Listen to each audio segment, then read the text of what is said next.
Great stuff in super speed golf. I love these sticks. They're doing a terrific job. You heard it, over 500 players on tour, and they're making a big impact in the amateur game as well. It's great. You can do it away from home and train how to get more club head speed. So that's going to help, right? Club head speed can transfer to more ball speed if we catch it more in the center of the face. And of course, if we can hit it solid, the ball speed goes up. Now we really have something. And one of the things that really helps catch it more in the center of the face is attack angle. And I want to talk about attack angle a little bit right now. Attack angle is measuring the club head in relationship to the ground. I could come into this ball and catch it level. That would be 0 on Trackman, right? Trackman's measuring that. So 0 would be a level strike relative to the ground. Now, if I was hitting down on it, that'd be a negative number, right? -1, 2, 3, see it up to 4, 5, 6, which would be very steep. When we're hitting down on it with a driver, that's not conducive to what we're trying to do downrange as far as distance. So what we want to do is, for so many of you, we want to come in, catch it level, or maybe slightly on the way up, a positive number, say +1, +2, +3. We see players on the PGA Tour, Justin Thomas, right? Dustin Johnson, +4, +5. So they're hitting up on it, right? And that's very much a part of the modern game. So how do we do that, right? Perhaps right now you're a little too steep. What's causing steepness? Well, I think one of the things that I want to share with you is spine angle. You've heard me talk a lot about left bend, right bend, forward bend, back bend, like that, right? The 4 things that your spine can do. And so many of you, as you come down into impact, your spine is too much to the left. It's in too much left bend. It's in too much forward bend, right? And look what that's going to do to the club head here. It's going to come down too steep like that. Now I'm exaggerating, but that gives you the idea. The opposite of that would be to be a little more right bend, to be in a little bit more back bend. You hear me talk about like that. You hear me talk a lot about how the spine goes this way, or extension back, right? That's what your spine should be doing through the strike. Look at the difference in my body. You can see how my left shoulder really works up and around rather than the other way, left bend and forward bend, how much lower it is. And that left shoulder working up and around is gonna really help shallow out that attack angle. So that's the first thing, your spine, right bend, and extending in the back bend as we swing through, and that's a great way to feel spine angle. A good drill for that is what we call low to high. If you just take your setup, put the club down on the ground like this, low, and then drag it up to high. Low, drag it up to high. And you get the feeling of right bend and back bend. That's going to help shallow out that attacking. The second thing, let's go to the target line here, is this left wrist condition. You hear me talk about this a lot. So many of you have that left wrist cupped coming down. Look what that does to the shaft. It starts to steepen it. You counter that left wrist with the spine, now you're really going to be steep. So that left wrist, make sure that we start to shallow or to flatten that out. Right? See this left wrist? It's flattening out. That's going to help the club start to lay down a little bit. Also, that right elbow pinching the left. Really like those two. Right elbow pinching the left, left wrist starting to flatten out. I'm going to exaggerate that. Watch this club. Starts to go more horizontal versus boom. Look at that. Cupped, elbows apart, shaft starts to steepen. So we can feel the right elbow. We can feel the left wrist. Right? Just like that. And then we can take that with a little bit of right bend and a little bit of extension through the strike. Counter that with a tee height where the ball is going to be about a half a ball above the face. And wow, we're set up for success here. We got more club head speed, and now we're going to shallow out that attack end. Come on, Tom, come in here. Look at the tee. I took that right off the tee. I hit up on that a little bit. My attack angle is about +1 or 2. So if you can shallow out the attack angle and you can make it positive, what is that going to mean to you in the way of distance? Well, check out this chart. Here's the Trackman driver fitting chart, carry optimizer. And this is a really neat chart to give you a feel for what attack angle can do for you. Now, on the left is club head speed, starting at 75, going to 95. At the end of the show, I'll share with you the chart that goes from 100 to 120. The second line, attack angle, right here, that's the number that we want to concern her with. You can see each one, -5, 0, +5. -5 is down, you're hitting down on it. 0 is level, +5 you would be hitting on the way up. Now let's come down here to 90 miles an hour. -5, 0, +5. And we're going to come over here to the carry number and look at the difference here. -5, the top line, carrying it 191 yards, 0, 203, +5, 214. So all things being equal, if you went from -5 and you went up to +5, which would be a huge change, but it gives you the idea, that's 23 yards in distance. So as people are hitting down, their attack angle is too steep, which is a lot of you, and you start to shallow out that attack angle, it starts to open up the opportunity for more distance, and it also helps hit more in the center of the face, which can really do wonders for your ball speed. And we know as that ball speed increases, now you're really maximizing all of that club head speed. The energy transfer is really good. Now, the final thing here as a rule of thumb is as you hit down and you come over here to this number here, the launch angle, you can see how -5, you'd be launching at 11, +5, 16. So as you hit up, you can launch the golf ball higher, and as you launch it higher, this next one here, you have the opportunity to spin it less. So you can see that top number, 3,689. That's a lot of spin. And the bottom there, 2,633. So the premise is you want to launch it as high as you can with little spin. And the key to doing that is back to this attack angle, learning how to get the attack angle to shallow it out. I really like this driver fitting chart, as it gives you a good idea of what a good attack angle can do for you in the way of distance. How about that? Increases in distance, 12 to 15 yards on average, just by shallowing out the attack angle. Some of you right now, -1, -2, -3. You start to shallow that out, 0, +1, +2. You're going to see big increases. I've seen it all the way up to 20 yards. Not improving club head speed, just shallowing out the attack angle. It's an important number. Trackman has taught us a lot about it, so pay attention to that attack angle number. Thanks, Travis. You're welcome, Justin. Look at these guys back here getting free lessons and just picked up, I think, Justin, 12 to 15 yards. All right, we're going to get to that here in a second. But before we get up there, let's go to our first show us your swing. This is John.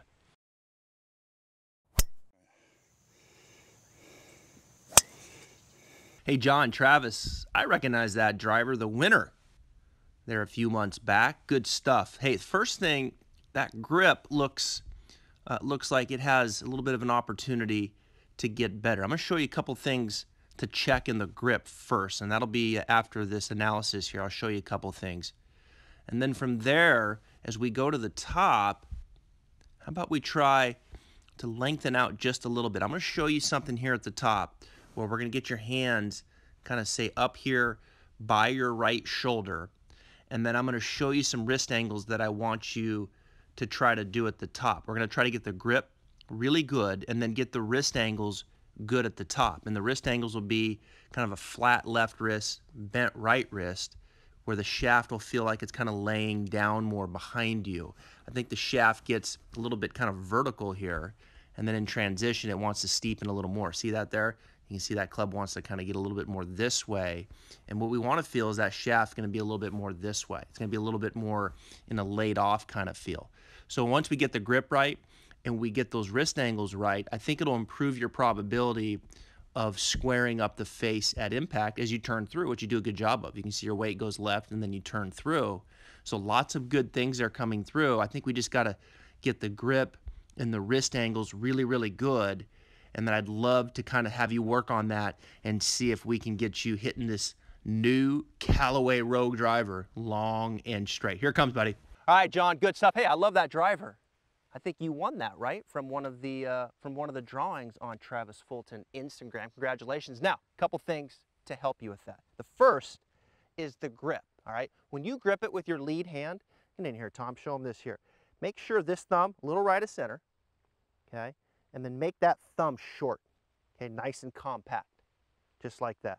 So it's in the fingers, thumbs to the right, short thumb, so there's no gap in there. Right hand, watch this here. Stay with me, Tom. This is gonna come in here, and I'm gonna make that thumb fit right in that lifeline and then cover it up, just like that.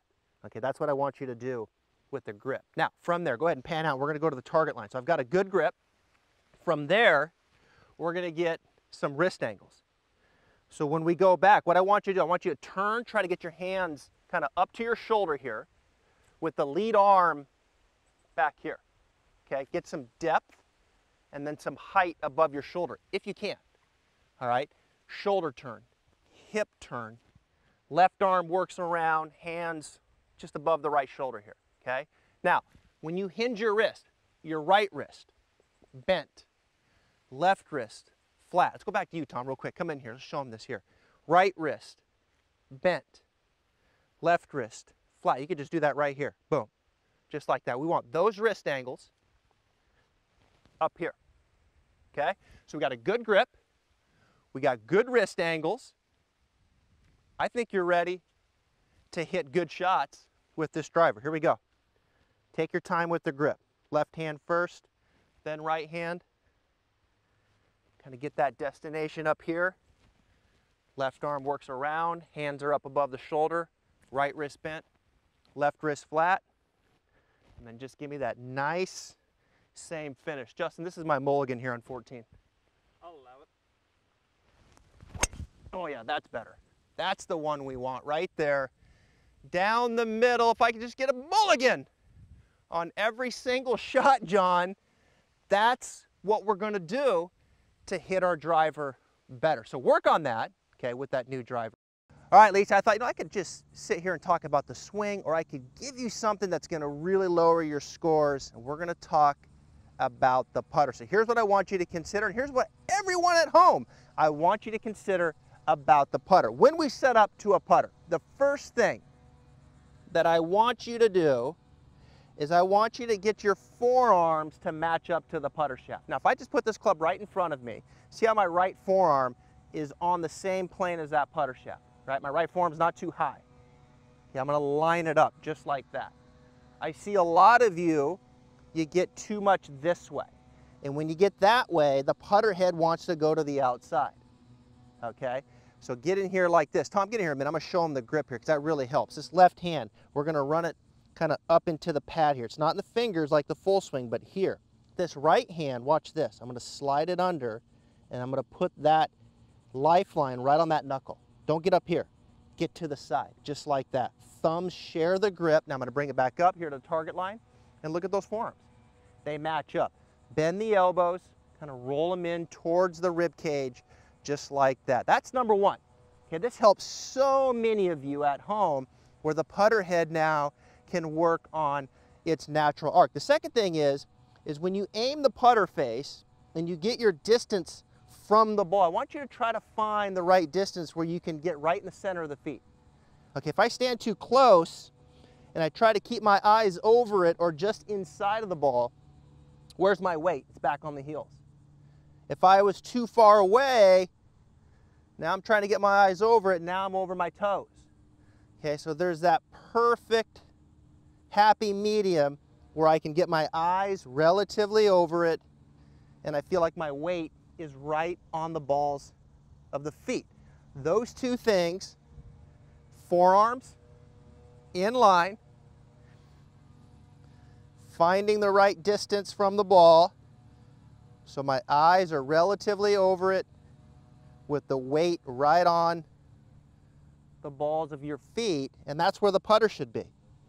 You do those two things, that's where the length of the putter should be. Now, many of you at home, when you do that, that putter might be too long, so you might have to grip down a little bit. It's funny.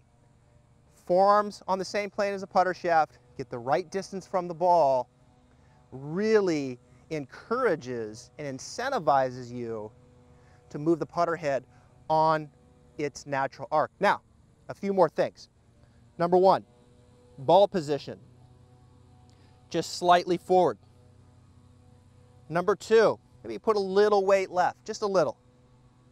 And number three, hands pretty much in line with the putter head. Maybe just a slight lean built in there, right? Don't get too crazy this way.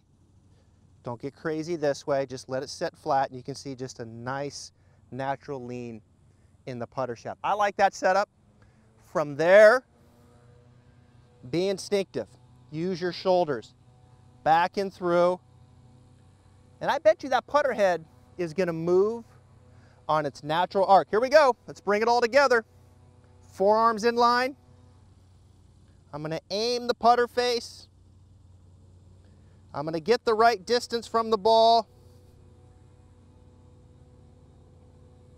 I'm going to use the shoulders back and through. That was a good stroke. Just didn't take the break. There's something wrong with these greens, I think. But I like that setup. I like that for you, Lisa. Give that a try. Let's turn the putting into a strength, and the scores are going to go down. I love 14 strong. We can break some things down. We can talk about it in a little bit more depth. All right.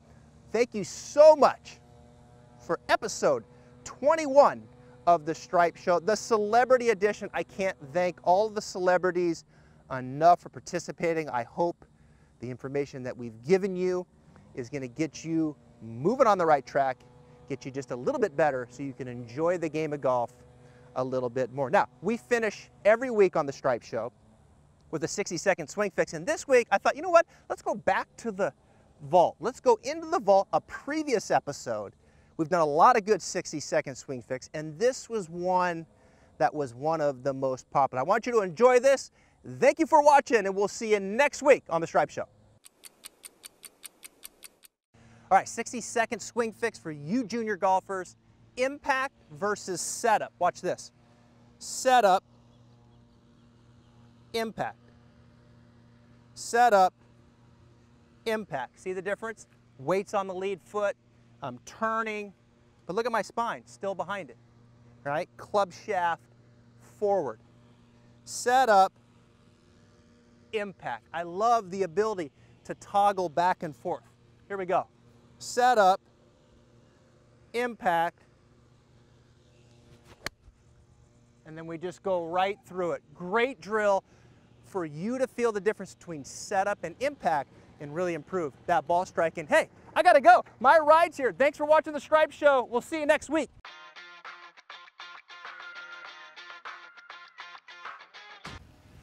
Thank you for watching this video. I hope you liked it. And remember, leave a comment if you have any questions, and most importantly, subscribe right here to Travis Fulton Golf so I can help you with your game long term.